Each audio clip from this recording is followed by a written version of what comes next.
I never imagined that my life, as ordinary as a cracked coffee mug in a government office, would intersect with something older than human memory itself. Yet, on that night when the alien soldiers dragged me into the sands of the Nevada desert, I understood that my life was less my own than I had ever believed. Began with the light. Not the kind of light you get from aircraft landing or desert storms. This was liquid brilliance, molten silver spilling across the black horizon. I had been driving back from a job interview in Reno, heading down a forgotten 2-lane highway when it swallowed the night. My car stalled, the engine coughing itself into silence. When I stepped out, the desert was silent too, except for the thrum of something enormous overhead. I don't remember the exact moment they appeared. 1 second the sand was empty, the next it was populated by figures. They stood nearly 8 feet tall, bodies armored in chitinous plating that shimmered with a dull green glow.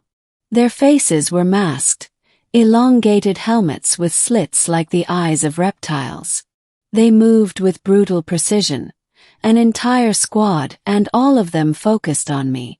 I ran, of course, but running in the desert is like running in a dream.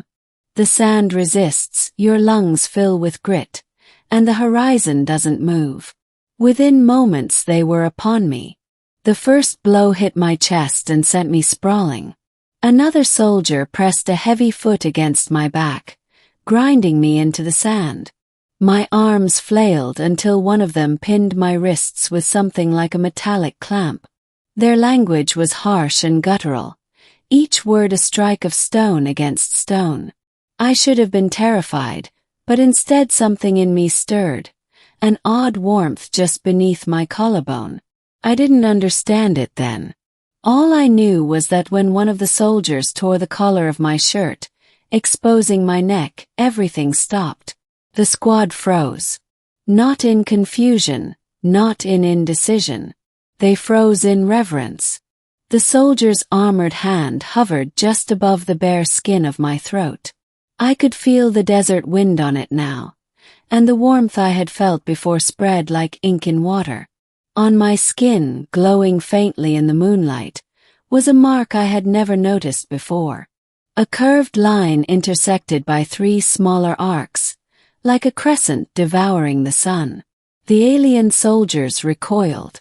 Their formation broke, each of them stepping back, their guttural voices now frantic. One of them dropped to one knee in the sand, lowering its weapon. Another struck the ground with the butt of its staff-like gun, a gesture that felt ceremonial rather than aggressive. I sat up, trembling, and touched the mark. The warmth flared again, sending shivers through my body. "What the hell?" I whispered.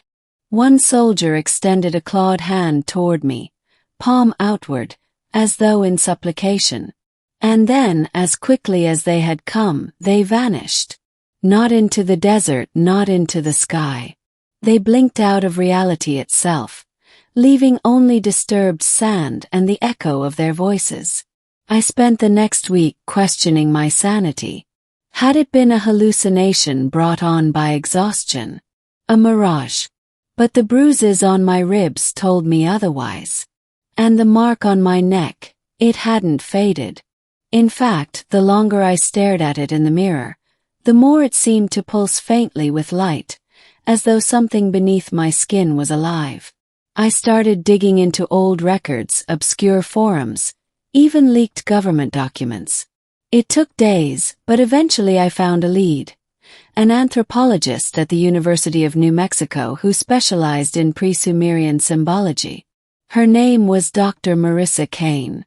When I showed her the symbol, she nearly dropped her glasses. "This is impossible," she muttered, tracing the lines with a gloved finger. "This symbol predates written language. It shows up in cave etchings from the Altai Mountains, Neolithic burial sites in Turkey, and even beneath Mayan ruins. Every civilization that recorded it treated it as a mark of passage, an emblem of beings they referred to as the first ones." The first ones. Yes. Her eyes gleamed with the kind of hunger only scholars possess. The progenitors. Not gods, not spirits, something in between. They visited humanity before history began. Some cultures saw them as saviors, others as conquerors. But in every case, this mark signified a chosen intermediary. A bridge between humans and them. And you're saying I'm what? Chosen? She hesitated. I'm saying that if what you're showing me is real, then every myth about humanity's forgotten contact with other intelligences might have a seed of truth.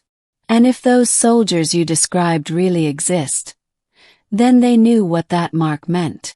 Her words should have reassured me, but instead they sank into me like stones. Because deep down, some part of me already knew she was right. The next encounter didn't take long. 2 nights later, the light returned. Not on the highway this time, but above my apartment. The air thrummed until glass rattled in the windows. I didn't run this time. I stepped outside, the mark burning beneath my skin. The same squad descended, their armored forms shimmering into existence. But this time they did not attack. Instead, they formed a semicircle around me, weapons lowered. The leader, a towering figure with gold-trimmed armor, stepped forward and removed its helmet. Its face was not monstrous. Not entirely. It bore humanoid features, sharp cheekbones, pale skin stretched taut over a skull slightly elongated, and eyes like liquid mercury. When it spoke, its voice was a low resonance that I could somehow understand. "Bearer of the sigil," it said. "You carry the crest of the first ones." I swallowed hard. I don't even know what that means. The alien tilted its head, as though listening to some memory. "The sigil was placed upon your bloodline eons ago. It marks you as a herald. A voice for humanity when the first ones return." Return? From where? The soldier's eyes flickered with something that might have been sorrow. "From beyond the dark veil. They departed before your kind built fire in the plains. But the stars shift, and the time nears when they will walk among you again. We were their sentinels, bound to guard this world until their arrival. Yet the sigil is the key. Without it, their path here remains closed." I staggered back, the enormity of it crashing over me. "So what? You're saying I'm supposed to open the door for them?" The soldier nodded once. "And choose whether they come as rulers or allies." For weeks, I wrestled with the weight of it. Dr. Kane became my confidant, though even she struggled to comprehend the scope. Together we pieced through every scrap of history, every myth pointing to the first ones. The picture that emerged was chilling. In some cultures, the first ones were benevolent, teaching early humans agriculture, astronomy, medicine. But in others, they demanded sacrifice, bending civilizations to their will until entire cultures collapsed into dust. And now I, the most unremarkable man in Nevada, was supposed to decide which face of them would return. But fate, as always, didn't wait for me to be ready. One night, the desert lit up brighter than day. A massive structure descended from the clouds, not a ship but a temple of impossible geometry, its spires piercing the horizon. The alien soldiers gathered around me, their formation protective now, as though guarding a king. The leader spoke. "The veil thins. You must choose." The sigil on my neck blazed so brightly that Dr. Kane, standing beside me, had to shield her eyes. I felt a pull, not external, but within me, as though something in my very DNA was resonating with the approaching presence. A voice, not the soldiers, filled my mind. Vast, echoing, older than time itself. "Herald, open the way." I fell to my knees, sand scorching beneath me. Images poured into my mind.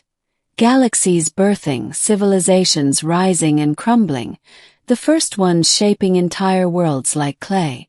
power beyond comprehension, but also chains of servitude, humanity kneeling in endless worship. The soldiers watched in silence, waiting. I pressed my hand to the mark, the heat of it nearly unbearable. My voice cracked as I whispered. No, the voice thundered again, you cannot refuse. It is your bloodline's purpose. I forced myself to stand, my entire body trembling. Maybe my ancestors agreed to this. But I didn't. Humanity didn't. If you want to return here, you'll have to do it without me. The mark on my neck flared one final time, then dimmed, leaving only a faint scar. The alien soldiers recoiled, their expressions unreadable. The temple in the sky shimmered, destabilized, and with a thunderous roar, it dissolved into the clouds. The leader stared at me, eyes wide with something like disbelief. Then slowly it bowed. You have severed the bond, it said. The first ones will not return. Not now. Perhaps, not ever. And just like before, they vanished, leaving me and Dr. Kane alone in the desert night. It's been 3 months since that night. The mark on my neck has faded almost completely. To anyone else, it's just an old scar. But I know better.